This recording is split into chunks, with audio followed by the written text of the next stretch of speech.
క్రీస్తు యేసే ముఖ్యమైన మూలరాయి అయి ఉండగా అపోస్తలులు ప్రవక్తలు వేసిన పునాది మీద మీరు కట్టబడి ఉన్నారు అన్నాడు. తర్వాత ఆయనలో మీరు కూడా ఆత్మమూలముగా దేవునికి నివాస స్థలమై ఉండుటకు కట్టబడుచున్నారు అన్నాడు. కట్టబడి ఉన్నారు అన్నాడు, కట్టబడుచున్నారు అన్నాడు. ఇంతకీ పని పూర్తయిందా, జరుగుతూ ఉందా అన్న ప్రశ్న మనం వేసుకుంటే రెండు నడుస్తున్నాయి. కట్టబడి ఉన్నారు అన్నది నిజమే, కట్టబడుచున్నారు అన్నది కూడా నిజమే. కట్టబడి ఉన్నారు అంటే ఎవరికి వాళ్ళు వ్యక్తిగతంగా దేవుడు అనుగ్రహించినటువంటి అపోస్తలులు ప్రవక్తలు వేసినటువంటి పునాది సత్యములను గ్రహించి కట్టబడి ఉన్నారు. ఎవరికి వాళ్ళకి వ్యక్తిగతంగా, మళ్ళా సంఘముగా అందరము కలిసి సమష్టిగా ఐక్యపరచబడుచున్నాం. ఒక దేవాలయం మాదిరిగా మనలో ఒక్కొక్కడు ఒక్కొక్క రాయి వలె పేర్చబడి అందరము కలిసి ఒక ఆత్మ సంబంధమైన మందిరముగా కట్టబడుచున్నాం. అర్థమైందా? ఇప్పుడు ఈజీగా మీకు అర్థమయ్యేటట్టు చెప్తా. నల్లరాళ్ల కట్టుబడి ఎప్పుడన్నా చూసారా మీరు? అంటే కట్టిన గోడ కాదు, కట్టేటప్పుడు చూసారా? కట్టేటప్పుడు చూసిన వాళ్ళు చేతులు ఎత్తండి. రైట్. నల్లరాళ్ళు పెట్టి గోడ కట్టొచ్చు. అయితే గోడ కట్టడానికి ముందు ఈ రాళ్ళని మలచాలి.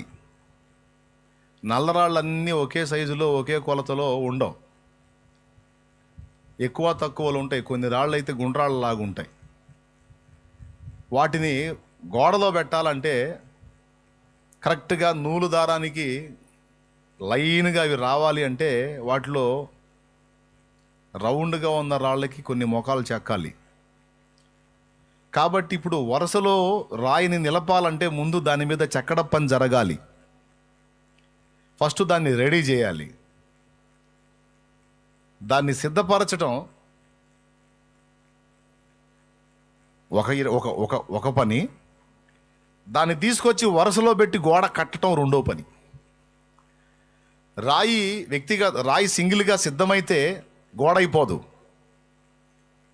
సిద్ధపడాలి, వరుసలో వచ్చి కూర్చోవాలి. అది అప్పుడు గోడ అయిపోతుంది. ఇక రెండు పనులు అర్థమైంది కదా. అట్లాగా దేవుడు సంఘమును ఒక దేవాలయముగా నిర్మించేటప్పుడు ముందు వ్యక్తిగతంగా మనల్ని సిద్ధపరుస్తాడు. ఏ ఏ విషయాల్లో సిద్ధపరుస్తాడు అనేది గ్రహించుకోవాలి. మొట్టమొదటిది, ముఖ్యమైన మూలరాయి ఎవరన్నాడు?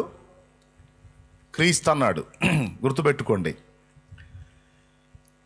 ఇదే ఎఫెసీ పత్రిక జస్ట్ పక్క చూడండి, 4వ అధ్యాయము. ఇదే ఎఫెసీ పత్రిక 4వ అధ్యాయము 11, 12 వచనాలు కలిపి చెబుతాడు. మనమందరము విశ్వాస విషయములోనూ దేవుని కుమారుని కూర్చిన జ్ఞానం విషయములోనూ ఏకత్వం పొంది సంపూర్ణ పురుషుల మగు వరకు, అనగా క్రీస్తునకు కలిగిన సంపూర్ణతకు సమానమైన సంపూర్ణత కలవారమగు వరకు ఆయన ఇలాగు నియమించెను. ఇది మొదటి సంగతి. అంటే ఫస్ట్ మనలో యేసయ్య స్వారూప్యం ఏర్పడాలి. యేసుకు కలిగిన సంపూర్ణతకు సమానమైన సంపూర్ణత మనలో ఏర్పడాలి.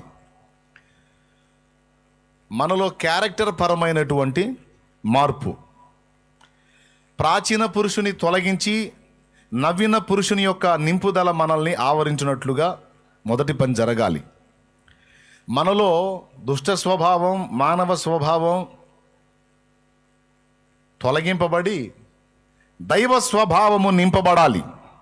యేసు ప్రభువులో దైవ స్వభావము సంపూర్తిగా నింపబడి ఉంది. మనలో ఒకప్పుడు మానవులంగా సృష్టించబడ్డప్పుడు మానవ స్వభావం, తర్వాత దుష్టుడైన సాతాను ప్రేరణకు లొంగిన తర్వాత దుష్ట స్వభావం, ఈ రెండు వచ్చినాయి. ఇప్పుడు యేసు ప్రభు రక్తం చేత మనల్ని కడిగి మనలో ఉన్న ప్రాచీన పురుషుని తొలగించి నవీన పురుషుని మనలో రూపుదిద్దుతున్నాడు. అంతేగాక దేవస్వభావములో మనల్ని పాలివారలుగా చేశాడు. సహజంగా లోకం గొప్పగా ఎంచేది ఏంటంటే మానవత్వం, మానవ స్వభావం. దానికంటే మించింది దైవత్వం, దైవ స్వభావం. లోకంలో మనుషులు కనీసం మానవత్వంతో బ్రతికితే చాలనుకుంటారు. కానీ బైబిల్ అంటుంది ఒట్టి మానవత్వం చాలదు, దాన్ని మించి దైవత్వంలో పాలివారు కావాలి మీరు, అది పరిపూర్ణత అంటాడు. స్తోత్రం. బాగా వినండి. ఈ పరిపూర్ణతకు ముఖ్యమైన మూలరాయి ఎవరంటే యేసయ్య. మనకు ఆధారమైన, మన రక్షణకు ఆధారమైన యేసు,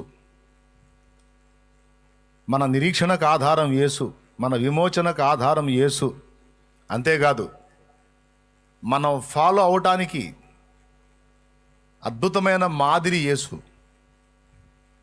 అర్థమైందా? ఇది మొదటిది. మనలో యేసు వ్యక్తిత్వం రూపుదిద్దాలి, ఇదొక పని.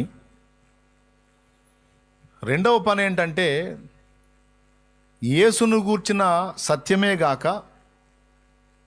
సంఘము క్షేమాభివృద్ధి పొందడానికి, పరిచర్య ధర్మం జరగటానికి అపోస్తలులు, ప్రవక్తలు, బోధకులు, కాపరులు, ఉపదేశకులు, సువార్థికులు అని పరిచర్య ధర్మాన్ని ఏర్పాటు చేసి వాళ్ళ ద్వారా సంఘానికి సిద్ధాంతపరమైన సత్యమును నేర్పించి అందులో కూడా మనల్ని సంపూర్ణులుగా చేయడానికి దేవుడు సంకల్పించాడు.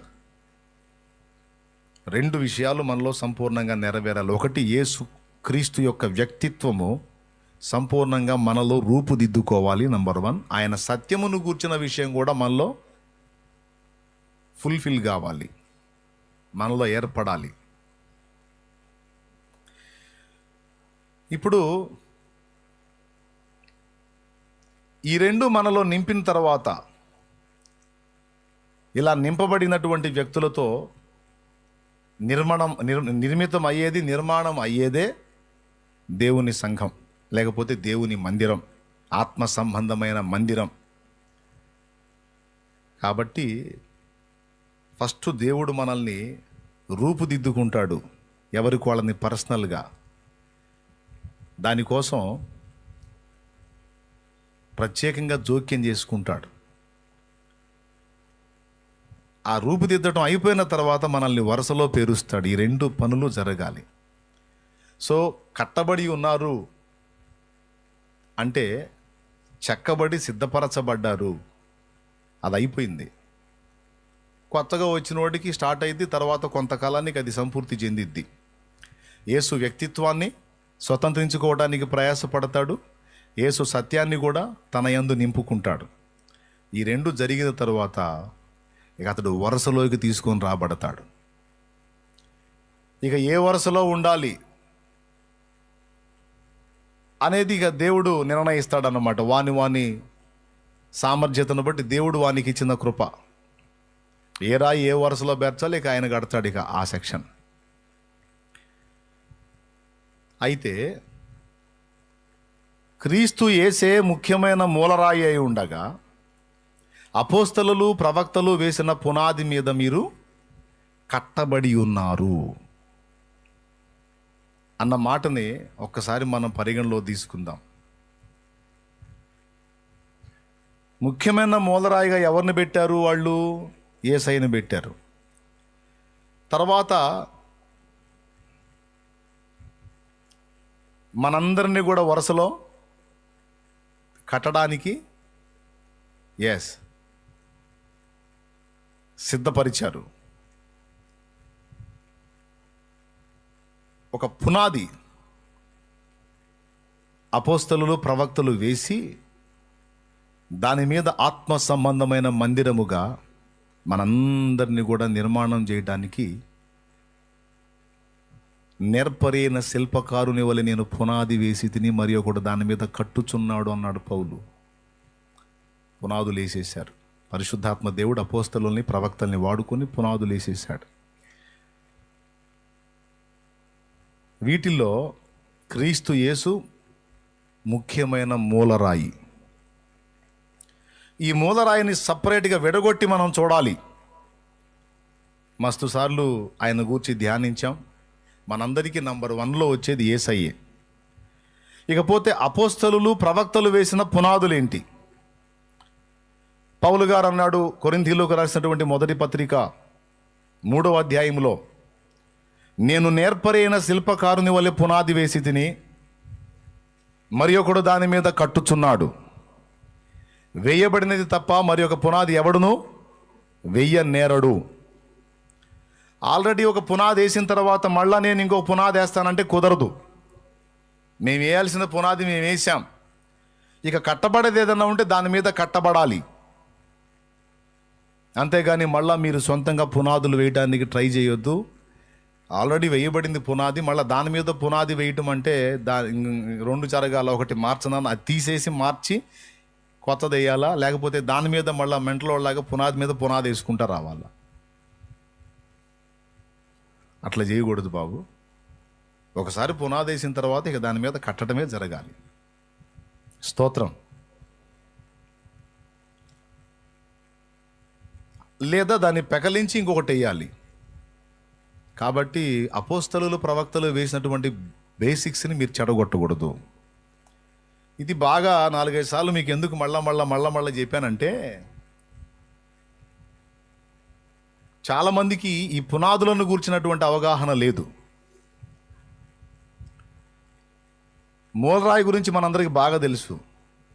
యేసయ్య గురించి, ఆయన వ్యక్తిత్వం గురించి, ఆయన రక్షణ గురించి, ఆయన మనకు ఎలా ఆధారం అయ్యాడు, ఎలా దిక్కయ్యాడు, ఎలా మూలరాయ్యాడు, అన్నిటికీ తాను ఎలా మూలం అయ్యాడు, ఇవన్నీ మనకు తెలుసు. కానీ పునాదులను గూర్చిన అవగాహన, అపోస్తలులు ప్రవక్తలు వేసిన పునాదిని గూర్చిన అవగాహన క్రైస్తవుల్లో చాలామందికి లేదు. ఎందుకు లేదు అంటే, వాటిని గురించి స్పష్టంగా విడగొట్టి బోధించేవారు బహు తక్కువ. వాటిని గురించి మాట్లాడతారు, వాటిని గురించి గొప్పగా మాట్లాడతారు, కానీ వాటిని విశ్వాసులకు అవగాహన కల్పించే వాళ్ళు తక్కువ. అందరూ అవగాహన కల్పిస్తే సంతోషం, కల్పించకపోతే మనం దానికి ఉత్తరవాదులం కాదు. మనకు అవకాశం ఉన్నంత వరకు అనే విషయంలో అందరికీ అవగాహన కల్పించడానికి మన వంతు ప్రయత్నం మనం చేస్తున్నాం. ఇప్పుడు పునాదులు ఏంటి అనేది కొంచెం చూద్దాం. ముఖ్యమైన మూలరాయి క్రీస్తు యేసు. ఆయన గూర్చిన అవగాహన ఉంది మనకి, ఆయన పక్కన పెడదాం. ఇక వాళ్ళు వేసిన పునాదులు ఏంటి అంటే, మూల పాఠాలు లేక పునాది సత్యాలు ఏంటంటే, హెబ్రీ పత్రిక 6వ అధ్యాయము మొదటి వచనం నుంచి చదివితే ఆ విషయాలు ఉన్నాయి.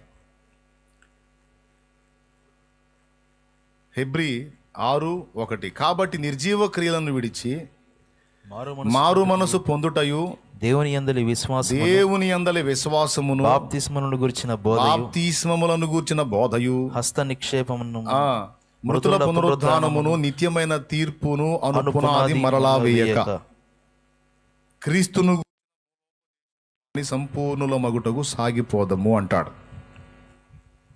దేవునికి స్తోత్రం. హల్లెలూయా.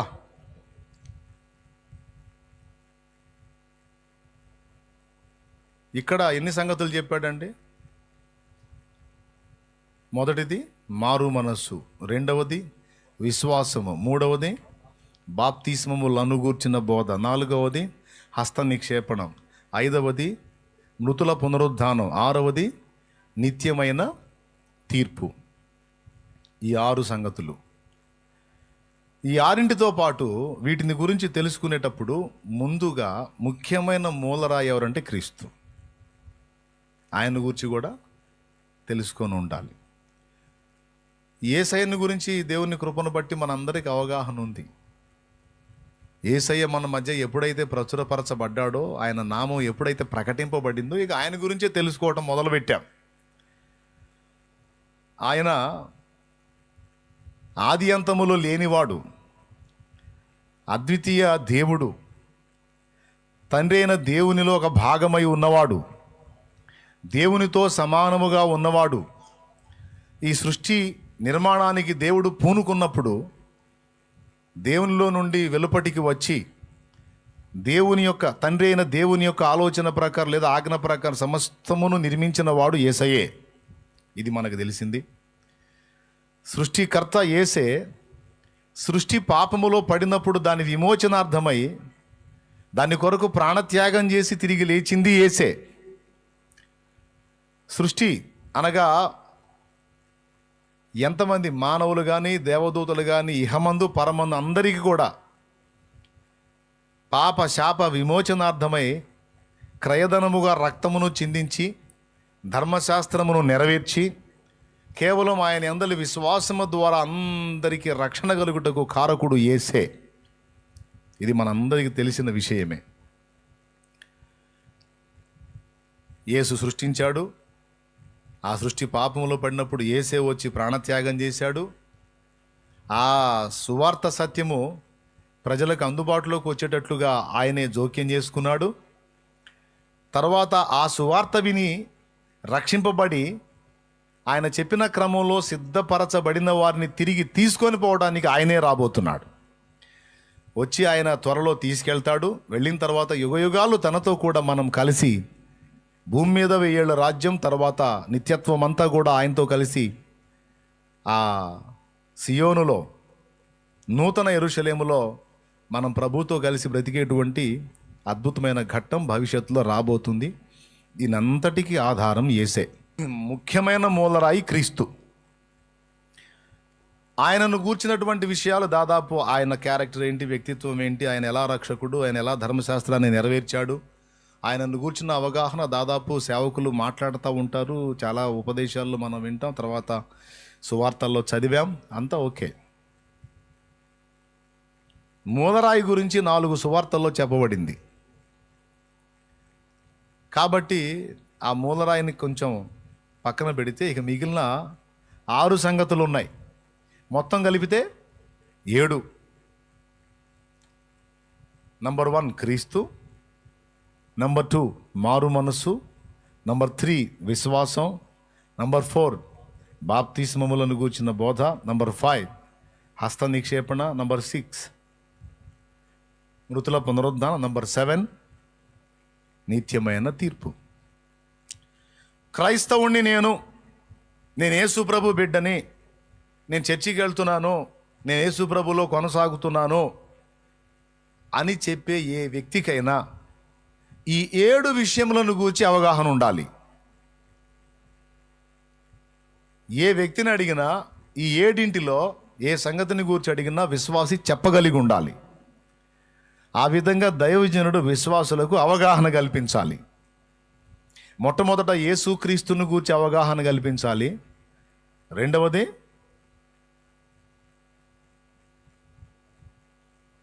మారు మనసును గూర్చిన అవగాహన కలిగించాలి. మూడవది విశ్వాసాన్ని గూర్చిన అవగాహన కలిగించాలి. 4వది బాప్తిస్మాన్ని గూర్చినటువంటి అవగాహన కలిగించాలి. అసలు ఈ బాప్తిస్మాలు ఎన్ని రకాలు ఉన్నాయని. 5వది హస్త నిక్షేపణను గూర్చిన అవగాహన కల్పించాలి. 6వది దాన్ని గూర్చిన అవగాహన కలిగించాలి. 7వది దేవునికి మహిమ కలుగునుగాక. వీటన్నిటిని గురించి అవగాహన కలిగించాలి. ఖచ్చితంగా ఏ విశ్వాసైనా వీటిని గురించి చెప్పగలిగి ఉండాలి. యేసుక్రీస్తు గురించి చెప్పు అంటే చక నువ్వేం తెలుసుకున్నావో ఆయన గురించి చెప్పాలి. ఆ మారు మనసును కూర్చిన సంగతి ఏంటి అంటే దాని గురించి చెప్పగలిగి ఉండాలి. మారు మనసు అంటే ఏముంది, మారు మనసు అంటే ఇంకా దాని గురించి ఏముంది, మారు మనసు అంటే మారు మనసు. గుర్తుపెట్టుకోండి, ఈ మూల సత్యాలు ఏవైతే ఉన్నాయో ఈ 7 అంశాలు ఒక విశ్వాసులో సరిగ్గా కానీ వాటిని మనం అవగాహన కల్పించగలిగితే దేవుని సంఘము అనే మందిర నిర్మాణంలో అతడు ఒక రాయి అవుతాడు.